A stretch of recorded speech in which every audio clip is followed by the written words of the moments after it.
Hello listeners, welcome back to my channel dark nights. सारी video updates के लिए मेरे चैनल डार्क नाइट्स को सब्सक्राइब करके बेल नोटिफिकेशन को ऑन कर दें, जिससे आपको मिलती रहे वीडियो से जुड़ी हुई सारी नई अपडेट्स। तो आइए सुनते हैं आज की वीडियो में दिलो दिमाग को सुन कर देने वाली एक बहुत ही भयानक और डरावनी कहानी, जिन पार्ट 4 लास्ट पार्ट। बाबा जी के चले जाने के बाद नीलो काफ़ी हद तक बेहतर नज़र आ रही थी। फिर रात का खाना तीनों ने नीलो के कमरे में ही खाया। थोड़ी देर बाद मिस्टर सादिक सोने के लिए अपने कमरे में चले गए, जबकि आबिदा नीलो के कमरे में ही सो गई। वो अपनी बेटी को एक पल के लिए भी अकेला नहीं छोड़ना चाहती थी। हर गुजरते वक्त के साथ उसका खौफ भी बढ़ता जा रहा था। रात के करीब 3 बजे नीलो की आँख खुल गई। वो उठकर बैठ गई। उसने बराबर में सो रही अपनी माँ पर सरसरी सी निगाह डाली और फिर सर पर हाथ रखकर चंद मिनट यूं ही बैठी रही। उसे शायद बेचैनी महसूस हो रही थी। तभी उसे इत्र की वही जानी पहचानी और होशो हवास को मदहोश कर देने वाली गंध अपने आसपास हवा में घुली हुई महसूस हुई। वो बेड से इतनी जल्दी में उठी कि उसका पैर एक ज़ोरदार आवाज़ के साथ साइड टेबल पर जा लगा। इसी के साथ आबिदा ने भी आंखें खोल ली, लेकिन जब उसने नीलो को कमरे की मध्यम रोशनी में जगा हुआ पाया तो उसने आंखें फ़ौरन बंद कर ली और यूं ही सोए रहने का नाटक करते हुए वहीं लेटी रही। नीलो ने भी एहतियातन पीछे मुड़कर जब माँ की तरफ देखा तो उसे भी यही लगा कि वो गहरी नींद में सो रही हैं। वो अपना पैर सहलाते हुए कमरे में बनी हुई बालकनी का दरवाज़ा खोलने आगे बढ़ी। उसने हल्के हाथों से दरवाज़ा खोला और इस तरह खुशी का इजहार किया जैसे कोई अपना किसी अपने को सालों बाद देखकर खुश होता है। फिर उसने अपने बाएं हाथ की पहली उंगली को होठों पर रखकर चुप रहने का इशारा करते हुए किसी को अंदर आने के लिए कहा। आबिदा अपनी अधखुली आंखों से ये सारा मंजर देख रही थी। उसके हाथ पैर कांप रहे थे, मगर फिर भी वो अपनी जगह लेटी रही। उसने देखा कि नीलो ने किसी को अंदर तो ज़रूर बुलाया था, लेकिन उसे वो शख्स कहीं नज़र नहीं आ रहा था। फिर उसने देखा कि नीलो आहिस्ता आहिस्ता उस अनदेखी मखलूक से बातें कर रही है। आबिदा की पलकें खौफ और घबराहट की वजह से फड़फड़ाने लगी। जब उससे बर्दाश्त ना हुआ तो वो नींद से जागने का बहाना करके उठ बैठी। नीलो बेटा, वहाँ क्या कर रही हो? आबिदा ने अनजान बनते हुए सवाल किया। जी अम्मी, वो मैं हूँ, नीलो ने हड़बड़ाते हुए जवाब दिया। हाँ मैं जानती हूँ, लेकिन तुम वहाँ कर क्या रही हो? आबिदा ने दोबारा पूछा। वो अम्मी, मैं पानी पीने उठी थी, नीलो ने बेड की तरफ आते हुए जवाब दिया। अच्छा चलो सो जाओ, काफ़ी रात हो गई है। आबिदा भी अनजान बनने का नाटक करती करवट लेके सो गई।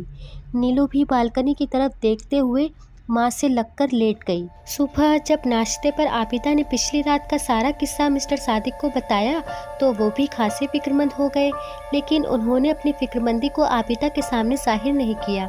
इधर बाबा जी का घर में आने जाने का सिलसिला चल निकला। वो रोज़ अपने मुकर्ररा वक्त पर बाकायदगी से आते, 2 से 3 घंटे का अमल करते और मिस्टर सादिक को ढेरों हिदायतें देकर लौट जाते। दौरान अमल ही उन्होंने बताया कि ये जिनज़ादा जिस जिन्नाती कबीले से ताल्लुक़ रखता है, वहाँ 22वें साल में ही शादियों को मंजूरी दी जाती है। ये उस कबीले का उसूल है। लिहाजा अगर आप अपनी बेटी की शादी इसकी 22वीं सालगिरह से पहले किसी आदमजात के साथ करा दें तो ये जिन्नात हमेशा हमेशा के लिए आपकी बेटी की ज़िंदगी से चला जाएगा। ये सुनकर आबिदा और मिस्टर सादिक को कुछ इत्मीनान हुआ, क्योंकि नीलो की शादी की तारीख उसके 22वें जन्मदिन के ठीक 1 हफ्ते पहले थी। साथ ही साथ उनके दिल में ये डर भी था कि खुदा न ख्वास्ता अगर ये बात असद या उसके घर वालों में से किसी के कानों तक पहुँच गई तो इसका अंजाम बहुत बुरा हो सकता है। लेकिन शायद खुदा को यही मंजूर था। आस पड़ोस के लोगों ने जब एक लंबे चौड़े और किसी दाढ़ी वाले शख्स को मिस्टर सादिक के घर के चक्कर लगाते देखा तो मोहल्लेदारों में ये खबर आम हो गई कि इनकी बेटी के ऊपर कोई असरात वगैरह है। धीरे धीरे ये खबर मोहल्ले पड़ोस के लोगों से दोस्तों रिश्तेदारों के कानों तक और फिर उड़ती उड़ती असद और उसके घर वालों तक भी जा पहुँची। असद को कुछ शक तो पहले से ही था, क्योंकि नीलो हस्बे मामूल उसका फ़ोन नहीं उठाती थी।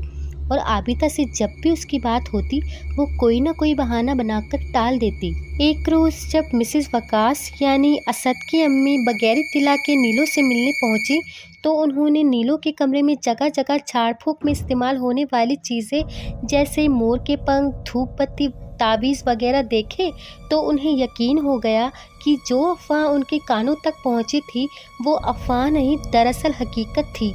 बची कुची कसर नीलो के हुलिये ने पूरी कर दी। आंखों के नीचे हल्के जर्द रंगत बिखरे बाल उसे बरसों का बीमार जाहिर कर रहे थे। मिसेस वकास असल में इन्हीं सब बातों का पता लगाने जानबूझकर उनके घर आई थी। आबिदा और मिस्टर सादिक भी उन्हें ना रोक सके थे। फिर आखिरकार उन्हें सारी सच्चाई मिसेस वकास को बतानी पड़ी। साथ ही साथ उन्होंने ये भी बताया कि नीलो बहुत जल्द ठीक हो जाएगी। पर मिसेस वकास की आंखों में ढेरों शिकवे थे और वो उन्हीं शिकवों को अपनी आंखों में लिए बगैर एक लफ्ज़ बोले वहाँ से चली गईं। घर आकर मिसेस वकास ने बेटे को सारी बात से आगाह करते हुए इस रिश्ते को ख़त्म कर देने का फरमान सुना दिया। मैं अपने बेटे को आग में नहीं झोंक सकती, इसलिए बेहतर यही है कि तुम उसे भूल जाओ, मिसेस वकास ने हकमी अंदाज में कहा। अम्मी वो ठीक हो जाएगी, आप जानती हैं मैं उसे नहीं छोड़ सकता, असद ने जवाब दिया। ठीक?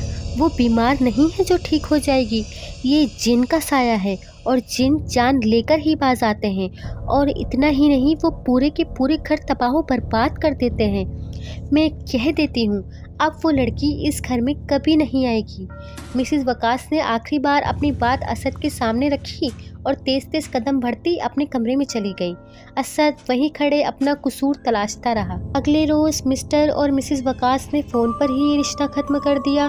इतना ही नहीं उन्होंने नीलो के बारे में भी कुछ ऐसी बातें कह दी जो मिस्टर सादिक की इज्जत नफ्स को किरची किरची कर गईं।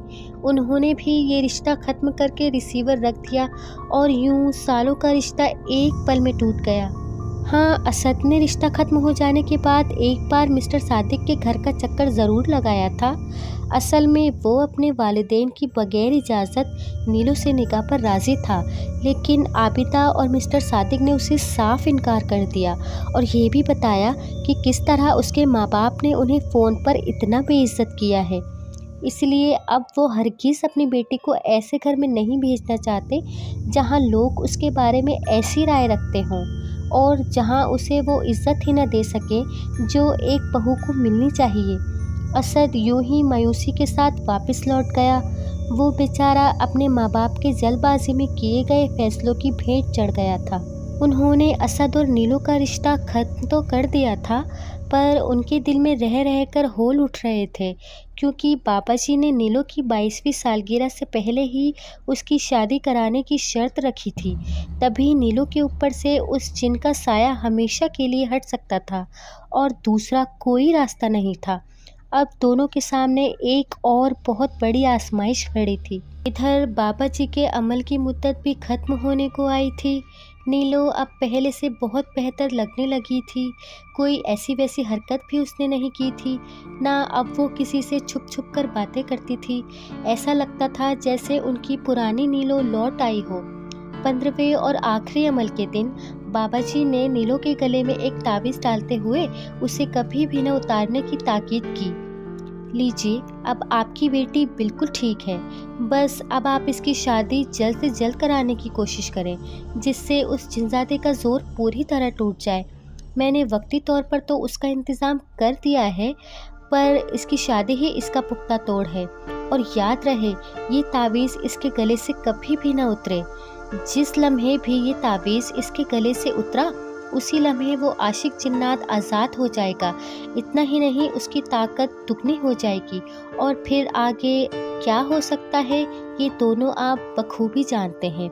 इसलिए आपको इस ताबीज़ की हिफाजत अपनी जान से भी ज़्यादा करनी होगी। बाबा जी ने आबिदा और मिस्टर सादिक को सारी बात समझा दी। जी बहुत शुक्रिया बाबा जी आपका, हमें समझ नहीं आता हम किस तरह आपका शुक्र अदा करें, हम आपके बहुत एहसानमंद हैं। कहते हुए मिस्टर सादिक ने अपने कुर्ते की जेब में से कुछ रकम निकालकर बाबा जी की तरफ बढ़ानी चाहिए, पर बाबा जी ने उसे ये कहते हुए इनकार कर दिया कि वो लोगों की मदद पैसों के लिए नहीं बल्कि अल्लाह को राज़ी करने के लिए करते हैं। इतना कहकर वो वहाँ से किसी और जगह किसी और बंदाए ज़ात की खिदमत करने के लिए चले गए। मिस्टर सादिक की आंखों में खुशी के आंसू तैर गए, लेकिन अब उनके सामने एक बड़ा मरहला था और वो था नीलो की 22वीं सालगिरह से पहले उसकी शादी। जिंदगी वक्त के पंख लगाकर तेज़ रफ्तार से अपने सफ़र की तरफ रवां दवां थी। इसी दौरान नीलो के माँ बाप ने उसके लिए चंद एक रिश्ते तलाश किए, लेकिन कहीं भी बात न बन सकी, और अगर कहीं बात बन भी जाती तो न जाने कहाँ से उन्हें नीलो की पिछली ज़िंदगी के उस भयानक हिस्से का पता चल जाता जिससे लड़के वाले पहले ही पीछे हट जाते। यूं नीलो का रिश्ता कई बार होते होते रह गया। अब मिस्टर सादिक और आबिदा को भी धीरे धीरे ये गम खाए जा रहा था। उन्हें बाबा जी की कही हुई बात रह रह कर याद आती। अगरचे नीलो अब बिल्कुल ठीक हो गई थी, कोई भी नहीं कह सकता था कि इस कम उम्र लड़की पर क्या कयामत आकर गुजर गई है। आबिदा और मिस्टर सादिक जितना अपने रब का शुक्र अदा करते उतना ही उन्हें कम लगता। बहरहाल नीलो के लिए एक अच्छा रिश्ता तलाश करना अभी भी एक मसला बना रहा। शब रोज़ बेपरवाही से यूं ही गुजरते रहे। नीलो की 22वीं सालगिरह को भी अब बहुत ही कम वक्त बचा था और एक दिन हैरत अंगेज़ तौर पर नीलो के लिए एक बहुत अच्छा रिश्ता आ गया। ये रिश्ता ऐसे आया था कि मिस्टर सादिक और आबिदा भी सोच में पड़ गए। ये शायद उन दोनों की गई दुआओं का ही नतीजा था कि इतना मुनासिब रिश्ता खुद उनकी चौखट तक चलकर आया था। लड़के ने अपना नाम हारिस बताया, साथ उसके वालिदैन भी थे। हारिस के वालिदैन ने मिस्टर सादिक को बताया कि किसी रिश्ता कराने वाली बहन ने आपके घर का पता दिया था। हम भी अपने बेटे के लिए एक अच्छा रिश्ता तलाश कर रहे हैं। ये सुनकर मिस्टर सादिक ने अपने दिमाग पर ज़रा जोर देते हुए याद करने की कोशिश की, पर उन्हें कुछ भी ठीक ठीक याद नहीं आया कि कौन सी रिश्ता कराने वाली हो सकती है जिसने इन्हें हमारे घर का पता दिया हो सकता है। बहरहाल कुछ रस्मी गुफ्तगू के बाद वो लोग सिर्फ नीलो की तस्वीर देखकर ही मुतमईन हो गए। उन्होंने असल नीलो को देखने तक की जहमत न की। हारिस ने बताया कि उसका अपना बिजनेस है और अल्लाह के फजलो करम से बहुत अच्छा चलता है। हारिस के वालिद एक राइटर और वालिदा एक रिटायर्ड टीचर थीं। बज़ाहिर सब कुछ बहुत ही अच्छा नज़र आ रहा था। इससे बढ़कर उनकी जहेज़ वगैरह को लेकर भी कोई डिमांड नहीं थी, बस वो लोग सादगी से निकाह करना चाह रहे थे। ये बात किसी हद तक मिस्टर सादिक और आबिदा के हक़ में भी थी, क्योंकि अगर वो लोग ज़्यादा शोर गुल और धूमधाम के साथ शादी करते तो मुमकिन था कि नीलो की शादी में फिर कोई रुकावट डाल देता। गर्ज जितनी मुँह उतनी बातें बनती। इससे कहीं बेहतर ये होता कि वो सादगी से चंद गवाहों की मौजूदगी में नीलो की शादी करा देते। हारिस तो उन्हें वैसे ही बहुत पसंद आया था। वो खुशशक्ल और दौलतमंद तो था ही साथ हंसमुख, मिलनसार और बाअदब बच्चा था। उसके वालिदैन भी भले और निहायती शरीफ मालूम होते थे। फिर भी मिस्टर सादिक ने सोचने के लिए कुछ वक्त मांगा और फिर हारिस और उसके वालिदैन मिस्टर सादिक के ऊपर सारा फैसला छोड़कर वहाँ से चले गए। तो फिर क्या सोचा आपने? आबिदा जब शाम की चाय लेकर उनके पास आई तब वो ये सवाल पूछे बिना न रह सकी। सच कहूँ तो लड़का मुझे बहुत पसंद आया और उसके वालिदैन भी शरीफ मालूम होते हैं, लेकिन एक बात है जो मुझे परेशान कर रही है। मिस्टर सादिक ने चाय की घूंट भरते हुए कहा। कौन सी बात? आबिदा ने फिर पूछा। यही कि उन लोगों को हमारे घर का पता कैसे चला? मिस्टर सादिक ने शक जाहिर करते हुए कहा। ओफो, इसमें परेशान होने वाली कौन सी बात है? आपको याद नहीं, असल से बात पक्की होने से पहले हमने कई एक रिश्ता कराने वाली को नीलो की तस्वीर और घर का पता वगैरह दिया था। हो सकता है उन्हीं में से किसी ने इन लोगों को हमारे घर का पता बताया हो। आबिदा ने मिस्टर सादिक को याद दिलाया। हाँ मुमकिन है, पर फिर भी मुझे लगता है हमें अपनी तरफ से कुछ छानबीन कर लेनी चाहिए। मिस्टर सादिक ने दूरअंदेशी जताई।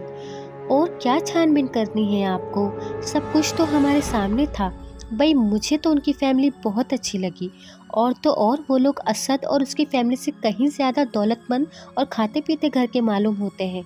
आबिदा ने मिस्टर सादिक को अपना पहलू बयान किया।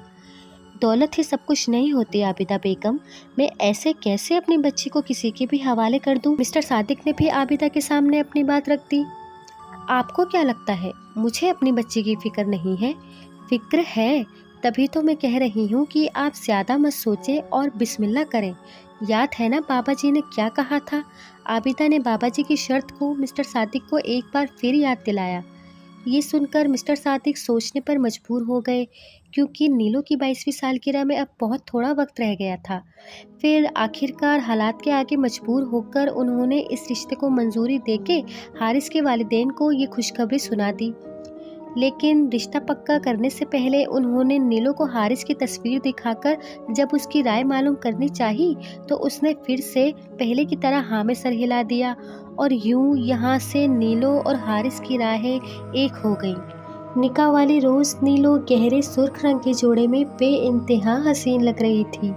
वो ऐसी बला की खूबसूरत लग रही थी कि जो भी आँख उसे देखती बस उसी पर ठहर कर रह जाती। आबिदा और मिस्टर सादिक भी अपनी बेटी को दुल्हन बना देखकर निहाल हुए जा रहे थे। वो उसे दुआएं देते न थक रहे थे। इस निकाह में नीलो की खास सहेली नायला भी शामिल हुई थी। सारे वाक्य से अनजान नायला ने जब नीलो के गले में इतने कीमती और खूबसूरत जेवरों के साथ एक काले धागे से बंधा ताबीज़ लटका देखा, तो उसे ये बात बहुत अजीब लगी। अरे ये क्या, ये क्यों पहना है? इतनी प्यारी लग रही हो दुल्हन बने, लेकिन ये तावीज़ बिल्कुल अच्छा नहीं लग रहा। देखो ना, तुम्हारी पूरी पर्सनैलिटी को ख़राब कर रहा है। नायला ने तावीज़ को गौर से देखते हुए कहा। हाँ, वो अम्मी ने नज़र के लिए बांधा है। तुम तो जानती हो ना अम्मी को, उन्होंने उतारने से मना किया है, नीलो ने बहाना बनाते हुए कहा। हाँ मैं जानती हूँ, लेकिन तुम कब से इन सब बातों पे यकीन करने लगी? मेरी मानो तो इसे अभी के लिए उतार दो, बाद में पहन लेना। लाओ मैं उतार देती हूँ। नायला ने अपने दोनों हाथ उसकी गर्दन की तरफ बढ़ाए। नहीं नहीं, रहने दो। नीलो ने उसे रोकना चाहा, पर नायला इतनी वाजिद थी कि आखिरकार नीलो को उसकी बात मानकर तावीज़ उतरवाना पड़ा। मिस्टर सादिक और आबिदा चंद खास रिश्तेदारों के साथ घर के बाहर खड़े होकर बारात आने का इंतज़ार कर रहे थे, और थोड़ी देर बाद बारात की आमद हो गई। उन लोगों की तरफ से भी बारात में बमुश्किल 4 या 5 लोग शामिल थे। बारातियों की खातिर तवाज़ो के बाद जब निकाह का वक्त आया, तो मिस्टर सादिक और आबिदा नीलो को लेने उसके कमरे में आ गए, जहां वो नायला के साथ मौजूद थी। कमरे में आते ही आबिदा की पहली निगाह नीलो के गले की तरफ गई। उसके गले से तावीज़ गायब था। ये देखकर वो बुरी तरह बौखला गईं। तावीज़ कहाँ है तुम्हारा? उन्होंने हैरानी से पूछा। आंटी, वो शायद नीलो को जेवर पहनाते हुए कहीं गिर गया होगा। इससे पहले नीलो कोई जवाब देती, नायला झट से बोल पड़ी। नीलो ने नायला की तरफ घूर कर देखा तो नायला चुपके से मुस्कुरा दी। मिस्टर सादिक भी अच्छे खासे परेशान नजर आ रहे थे। उन्होंने घर में सब जगह तलाश कर लिया, लेकिन उन्हें वो कहीं नहीं मिला। मिलता भी कैसे, वो तो नायला के पल्लू से बंधा था। इस दौरान काजी साहब कई दफ़ा दुल्हन का पूछ चुके थे, लिहाजा दुल्हन को बुला लिया गया और चंद गवाहों की मौजूदगी में निकाह पढ़ाया गया। निकाह मुकम्मल होने के बाद नीलो के माँ बाप को कुछ राहत मिली, क्योंकि बाबा जी के मुताबिक ये सबसे अहम शर्त थी। फिर खाना वगैरह खाने और चंद एक रसूमात अदा करने के बाद रुखसती का वक्त आ गया। रुखसती के वक्त हर किसी की आंखें छलक रही थीं। खासकर मिस्टर सादिक के आंसू थे जो रुकने का नाम ही नहीं ले रहे थे। फिर बड़ी मुश्किल से उन्होंने दिल पर पत्थर रखकर नीलो को अपने दुआओं तले रुखसत कर दिया। इस तरह नीलो बाबुल के आंगन से पिया के देश सुधार गई। अभी नीलो की शादी को 2-3 रोज़ ही गुजरे थे कि मिस्टर सादिक को उसकी बेहद याद सताने लगी। उन्होंने नीलो को इतने दिन फ़ोन भी ना किया था। उनका ख्याल था कि अभी नई नई शादी और नई ससुराल है, वो यकीनन बिज़ी होगी। मिस्टर सादिक उसे डिस्टर्ब नहीं करना चाहते थे, लेकिन नीलो ने भी जाकर एक बार भी फ़ोन नहीं किया था। इसलिए जब मिस्टर सादिक को बेटी की याद ने बेचैन कर दिया, तो उन्होंने अपना फ़ोन उठाकर उसका नंबर डायल किया, पर दूसरी तरफ से फ़ोन बंद होने की इत्तिला ने उनकी बेचैनी को और बढ़ा दिया। फिर उन्होंने हारिस का नंबर मिलाया, इधर भी फ़ोन बंद जा रहा था। इसके बाद उन्होंने हारिस के वालिदैन को बारी बारी फ़ोन किया, तो यहाँ भी वही सूरत हाल थी। अब मिस्टर सादिक को किसी अनहोनी का एहसास होने लगा, और वो हड़बड़ाहट में किचन में काम कर रही आबिदा के पास जाकर सारी बात बताने लगे। आबिदा ने उन्हें परेशान न होने और नीलो के घर जाकर ही उसकी खैरियत मालूम करने का मशवरा दिया। उन्होंने सोचा इस बहाने नीलो से मुलाकात भी हो जाएगी। जब वो नीलो के ससुराल पहुँचे तो वहाँ उनकी कोठी पर तो एक बड़ा सा ताला लगा था और कोठी के उस बड़े से गेट पर जहाँ बेजां मकड़ी के जाले लगे थे। उसे देखकर लगता था मानो जैसे यहाँ कोई परिंदा भी पर न मारता हो। देखा, मैं तुमसे कहता था ना, हमें अपनी तरफ से थोड़ी छानबीन कर लेनी चाहिए थी। सबके नंबर बन जा रहे हैं और तो और यहाँ भी ताला लगा है। ये ज़रूर हमारे साथ कोई बहुत बड़ा फ्रॉड हुआ है। मिस्टर सादिक कोठी के गेट के सामने बेबसी से खड़े होकर आबिदा पर आग बबूला हो रहे थे।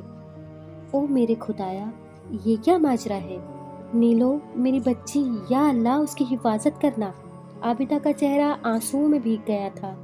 दोनों वहां खड़े अपनी बदकिस्मती पर अफसोस कर रहे थे और गेट पर लगा बड़ा सा ताला उनका मुंह चिढ़ा रहा था कि तभी वहां से एक राहगीर गुजरा। वो गालिबन उनका पड़ोसी था। अरे भाई साहब, क्या आप बता सकते हैं ये लोग कहाँ गए हैं? मिस्टर सादिक ने उसे रोककर सवाल किया। जी, आप कौन? पड़ोसी ने बड़े गौर से उन्हें देखते हुए पूछा।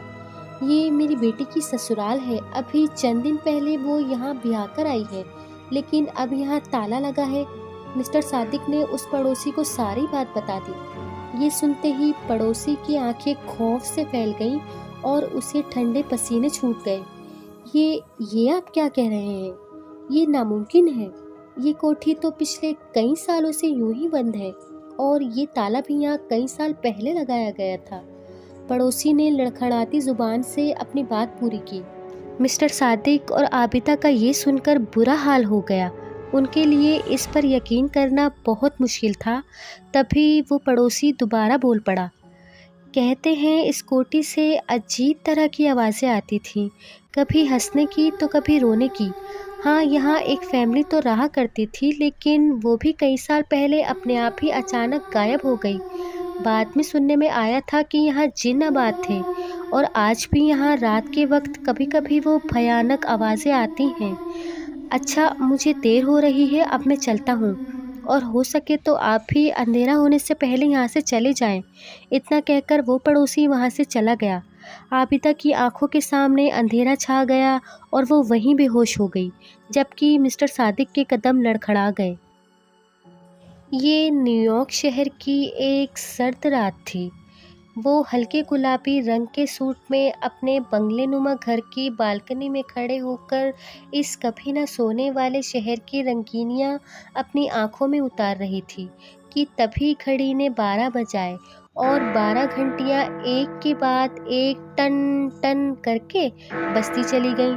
घंटियों के साथ साथ किसी के कदमों की चाप भी धीरे धीरे बुलंद हो रही थी। वो कदमों की चाप उसी की तरफ बढ़ रही थी, लेकिन वो उन ऊंची ऊंची आसमान को छूती इमारतों को देखने में इस कदर गुम थी कि उसे कुछ भी खबर न हो सकी। कदमों की वो आहट उसके ठीक पीछे आकर बंद हो गई कि तभी अचानक किसी का बायां हाथ उसकी दोनों आंखों पर, जबकि दायां हाथ उसकी लंबी सुराहीदार गर्दन की तरफ झपटा। उस पुरस्कार शख्स के दाएं हाथ में एक पतला और नुकीला चाकू था, जो उसकी गर्दन से सिर्फ और सिर्फ आधा इंच दूर था। खबरदार, कोई आवाज़ मत करना, वरना ये धारदार चाकू अभी के अभी तुम्हारी खूबसूरत गर्दन के चिथड़े भी उड़ा सकता है। उस शख्स ने उसकी आंखों पर अपने बाएं हाथ को यूं ही रखे हुए धीरे से उसके कान में कहा। कौन हो तुम? उसने बड़ी हिम्मत करके सवाल किया। श्श, मैंने कहा ना, कोई आवाज़ नहीं, चुपचाप जैसा मैं कहता हूँ वैसा करो। ये कहकर वो शख्स उसे बालकनी से कमरे में और फिर कमरे से बाहर सीढ़ियों के पास ले आया। नीचे उतरो, चलो जल्दी करो। वो शख्स उसकी गर्दन से चाकू सटाए उसको अपने इशारों पर नचा रहा था और वो इतनी खौफजदा थी कि इस सख्त सर्दी में भी उसके माथे से पसीनों की बूंदें बहकर उसकी कनपट्टी को भिगा रही थी। थोड़ी देर बाद वो दोनों ग्राउंड फ्लोर में बने एक बड़े से कमरे के दरवाजे के बाहर खड़े थे। खोलो इस दरवाजे को, उस शख्स ने उसे हुक्म दिया। उसने कांपते वजूद के साथ दरवाज़ा खोल दिया। चलो शाबाश, अंदर चलो। वो शख्स चाकू की नोक पर उससे ये सब करवा रहा था। उसकी आंखों पर उस शख्स के बाएं हाथ का पहरा था, लिहाजा वो कुछ भी देख नहीं पा रही थी। बस जैसे जैसे वो शख्स कहता वो करती जाती। उस शख्स ने उसे कमरे के बीचों बीच ला खड़ा किया। अब मैं तुम्हारी आंखों से अपना हाथ हटाने लगा हूँ, लेकिन याद रहे कोई चालाकी नहीं। ये कहकर उस शख्स ने धीरे से अपना हाथ हटा दिया। जैसे ही उसने अपनी आंखें खोली और कमरे को देखा तो देखती ही रह गई। वो ये भी भूल गई कि उसके पीछे कोई और भी मौजूद था। कमरे में हल्के लाल रंग की मध्यम सी रोशनी इधर उधर फैली हुई थी। चारों तरफ रंग बिरंगे फूलों के छोटे बड़े गुलदस्ते सजे हुए थे। पाँव के नीचे भी फूलों की राहदारी सी बनी हुई थी। पूरा कमरा गुलाब की उन पंखुड़ियों की दिलकश खुशबुओं में नहाया हुआ था। कमरे में चारों तरफ बड़े सलीके से सेंटेड कैंडल्स रोशन की गई थी। कोई भी ऐसा कोना नहीं था जो सजाया नहीं गया था। और बीच में एक छोटी सी टेबल पर फूलों की पंखुड़ियों के बीच में हार्ट शेप चॉकलेट केक रखा हुआ था, जिस पर लिखा था हैप्पी बर्थडे। सारा माहौल बहुत ही रोमांटिक लग रहा था। हर एक शय से मोहब्बत ही मोहब्बत झलक रही थी। Happy birthday wifey. तभी पीछे से उस शख्स ने उसके कान में धीरे से सरगोशी की। वो एकदम चौंक कर उस शख्स की तरफ पलटी। हारिस, तो ये आप थे जो आवाज़ बदलकर मेरे साथ प्रैंक कर रहे थे? हाँ, और नहीं तो क्या। तुम्हें क्या लगा तुम्हारा वही आशिक जिन आ गया है? ये कहकर हारिस का एक ज़ोरदार कहका फिज़ा में बुलंद हुआ। हारिस, आप ही ना, आपने तो मुझे डरा ही दिया। आज तो आप लेट आने वाले थे ना? उसने हारिस के हाथ की तरफ देखते हुए पूछा, जिसमें अभी भी वो चाकू थमा हुआ था। अरे लेट आने का तो बस एक बहाना था, तुम्हें सरप्राइज जो देना था। और नीलू मेरी जान, अब डर किस बात का? अब तो बस मैं, तुम और हमारी मोहब्बत के सिवा यहाँ कोई भी नहीं है। और बात रही इस चाकू की, तो जनाब ये चाकू उस यम्मी से केक के लिए है। उसने नीलू का हाथ पकड़कर टेबल की तरफ बढ़ते हुए कहा। दोनों ने साथ केक कट किया, एक दूसरे को खिलाया और फिर सॉफ्ट सा रोमांटिक म्यूजिक लगाकर साथ खूब डांस किया। आज नीलू पूरे 22 साल की हो गई थी। वैसे हारिस, मैं सोचती हूँ कि अगर तुम मुझे न मिलते तो मैं तो शायद जिंदा ही न रह पाती। नीलू ने हारिस की आंखों में मोहब्बत से देखते हुए कहा। तो तुम्हारा क्या ख्याल है, मैं रह पाता? मैं भी तुम्हारे बगैर कब का मर गया होता। तुम्हें पाने के लिए ही तो इतना सब कुछ करना पड़ा। हारिस ने नीलू के हाथों को अपने हाथों में लेकर बात पूरी की। हाँ, सो तो है। वैसे दाद देनी पड़ेगी आपकी, बहुत मेहनत की है आपने। किस तरह आप मुझे मेरे कमरे की बालकनी से चढ़कर तमाम सामान पकड़ा जाया करते थे, फिर चाहे वो तेज़ इत्र की गंध वाली बोतल हो, कपड़े, मेकअप, ज्वेलरी हो या फिर मज़े मज़े के खाने हों। एक बार भी आपने अपनी जान की परवाह नहीं की। और मेरी बेचारी भोली माँ यही समझती रही कि मुझ पर कोई असरात वगैरह है। नीलू ने मुस्कुराते हुए कहा। मोहब्बत करने वाले तो अगर आग का दरिया भी पार करना पड़े ना तो कर जाया करते हैं। ये तो फिर भी हमारा एक छोटा सा प्लान था। वैसे इस प्लान की मास्टरमाइंड तो तुम ही थी, दाद तो तुम्हारी भी देनी पड़ेगी। क्या कमाल की एक्ट्रेस हो यार तुम, क्या एक्टिंग की। काश मैं भी वहाँ होता तो देख पाता तुम्हारी A+ एक्टिंग, जिसने तुम्हारे पापा जैसे इंसान तक को बेवकूफ़ बना दिया। हारिस ने भी नीलू की तारीफ़ का जवाब तारीफ से दिया। ये तो बस मेरी जुनूनी मोहब्बत का एक ट्रेलर था हारिस साहब। मैंने तो कसम खाई थी कि अपनी 22वीं सालगिरह आप ही के साथ मनाऊंगी। मेरी माँ के जिन्नातों से खौफ ने ही मुझे ये आइडिया दिया और उस शाम छत पर ही मैंने सब कुछ सोच लिया था। कहते कहते नीलू की आंखों में एक अजीब सी चमक दौड़ गई। क्या कहानी बताई थी तुमने अपने पापा को कि वो जिन नीम के पेड़ पर रहता है? हारिस हंसते हंसते कुर्सी पर बैठ गया।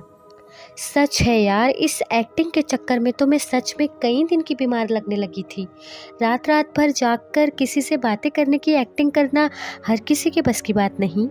नीलू ने ज़रा गुरूर से कंधे उचकाते हुए कहा। ओ मेरी प्यारी बीवी, चलो खैर, जो हुआ सब हमारे प्लान के मुताबिक अच्छे से हो गया, शुक्र है, हारिस ने आह भरते हुए कहा। हाँ, लेकिन एक बात है जो हमारे प्लान में शामिल नहीं थी, नीलू ने शौक लहजे में कहा। वो क्या? हारिस ने अपनी भौं को उचकाते हुए पूछा। शादी वाली रात जब मेरी सहेली नायला ने मुझसे तावीज़ उतारने का कहा, तब मुझे लगा इससे अच्छा दूसरा और कोई मौका नहीं हो सकता। और तो और उस बावली ने तावीज़ खोने का इल्ज़ाम भी मुझ पे ना आने दिया, और किसी का शक मुझ पे गया भी नहीं। अब सारी ज़िंदगी मेरे माँ बाप यही समझते रहेंगे कि मुझे वो जिन अपने साथ ब्याह कर अपनी दुनिया में ले गया है। उसने हारिस को आंख मारते हुए कहा। मैं हूँ तो तुम्हारा आशिक जिन। फिर दोनों एक दूसरे के हाथ से हाथ बजाकर ज़ोर से हंसने लगे। ये सच था कि नीलो के ऊपर कभी भी कोई जिन आशिक हुआ ही नहीं था। उसने ये सारी साजिश अपने बॉयफ्रेंड हारिस को पाने के लिए रची थी। साथ ही साथ वो अपने मंगेतर असद से भी पीछा छुटाना चाहती थी, ताकि वो हारिस से शादी कर सके। असल में हारिस नीलो के स्कूल में उसका क्लास फेलो हुआ करता था। वो बेचारा छोटी उम्र में ही यतीम हो गया था। माँ बाप का साया सर से छिन जाने की वजह से वो दुनिया की ठोकरों में आ गया। चंद नाम निहात के रिश्तेदारों ने भी उससे मुंह फेर लिया, हद तक कि उसे अपना पेट पालने के लिए स्कूल छोड़कर कम उम्र से ही छोटी मोटी नौकरियां करनी पड़ी। फिर एक दोस्त के ज़रिए से उसे एक नौकरी मिल गई, लेकिन वो नौकरी हरगिज़ इज़्ज़तदार नौकरी नहीं थी, बल्कि हिंदुस्तान में गैर कानूनी तौर पर चल रहे हराम खानों में सर्वेंट की नौकरी थी। मरता क्या ना करता, गर्ज उसे ये ऑफ़र कबूल करना पड़ा। धीरे धीरे उसे इन सब चीज़ों में दिलचस्पी होने लगी, और वो कब इस दलदल में धंसता चला गया उसे पता ही न चल सका। नीलो 10वीं क्लास में थी जब हारिस हमेशा के लिए हिंदुस्तान छोड़कर किसी बहुत रईस आदमी के साथ उसकी सर्वेंट की हैसियत से अमेरिका चला गया। वहाँ जाकर वो ऐसा इन कामों में लगा कि फिर कभी उसने पीछे मुड़कर नहीं देखा। वहाँ के कई जुआ खाने, शराब के अड्डे और डिस्को बार वगैरह उसकी मिल्कियत बन चुके थे। वो अब करोड़ों में खेलता था। उसका नाम भी वहाँ के जाने माने खिलाड़ियों में गिना जाने लगा। इतनी दौलत होने के बावजूद भी वो आज भी अकेला था। वो हर पल अपने साथ हुए जुल्म ज़्यादती के बारे में जब भी सोचता तो उसकी आंखें भर आती।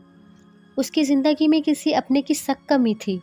इसी दौरान उसे किसी कारोबारी सिलसिले में हिंदुस्तान आना पड़ा, जहां इत्तेफाकन एक दिन किसी सुपरमार्केट में उसकी मुलाकात नीलो से हो गई। असद से मंगने के बाद ये दोनों की पहली मुलाकात थी। पुरानी दोस्ती और जान पहचान होने की वजह से नीलो ने बातों ही बातों में उसे अपने कॉलेज का नाम बता दिया। ना जाने क्या बात थी, जब से वो नीलो से मिलकर लौटा था उसका दिल बार बार उसे देखने को करता, उससे बातें करने को करता, उससे मिलने के लिए बेचैन हो उठता। फिर क्या, अब बहाने बहाने से हारिस नीलो के कॉलेज के आसपास ही पाया जाता। यूं दोनों में फिर दोबारा दोस्ती का सिलसिला चल निकला। हारिस आया तो यहाँ किसी काम के सिलसिले में था, पर नीलो की खातिर वो कुछ वक्त यहाँ और ठहर गया। दोनों की मुलाकातों का सिलसिला लगातार चलता रहा। दोनों की दोस्ती कब मोहब्बत की शक्ल इख्तियार कर गई, इस बात से वो दोनों ही अनजान थे। हारिस जानता था कि नीलो पहले से ही मंगनीशुदा है, पर वो ये भी जानता था कि अगर नीलो की मंगनी ना भी हुई होती तो भी उसके घर वाले नीलो की शादी अपनी रजामंदी से कभी भी उस जैसे शख्स से नहीं कराएंगे। लेकिन दिल ने कब किसकी सुनी है। वो दोनों भी दिल के आगे मजबूर थे, और जब उनकी मोहब्बत ने दीवानगी का रूप धार के उनके सर चढ़कर बोलना शुरू कर दिया, तब उन दोनों ने मिलकर ये प्लान बनाया जिससे सांप भी मर जाए और लाठी भी न टूटे, और इसमें वो दोनों बखूबी कामयाब भी हुए थे। हारिस अक्सर हिंदुस्तान आता, और जब भी उसे मौका मिलता वो नीलो से मिलता। इस बार जब वो प्लान को अंजाम देने हिंदुस्तान आया तो उसने एक एक तैयारी अच्छे से की हुई थी। इस खेल में कई और बहुत से मोहरे भी शामिल थे, जिन्हें हारिस की तरफ से अच्छी खासी मोटी रकम अदा की गई थी। चाहे वो बाबाजी के भेस में जेल से छूटा कोई मुजरिम हो, या फिर हारिस के नकली वालिदैन और नकली बाराती हो, सबके मुंह में नोटों की गड्डियाँ ठूसी गई थीं। नीलो के वालिदैन को जानबूझकर ऐसी कोठी का पता बताया गया था जिसके हवाले से जिन भूतों के किस्सों की अफवाह पहले से ही मशहूर थी। इस सारी साजिश के चक्रव्यूह में नीलू के माँ बाप ऐसे फंसे थे कि शायद अब सारी उम्र वो इस हकीकत तक कभी न पहुँच पाते कि उनकी बेटी की खुदगर्जी ने सिर्फ उन्हें ही नहीं बल्कि असद को भी जीते जी मार दिया है। वो दोनों तो आज भी आंखों में उम्मीद लिए अपनी बेटी की राह तक रहे हैं।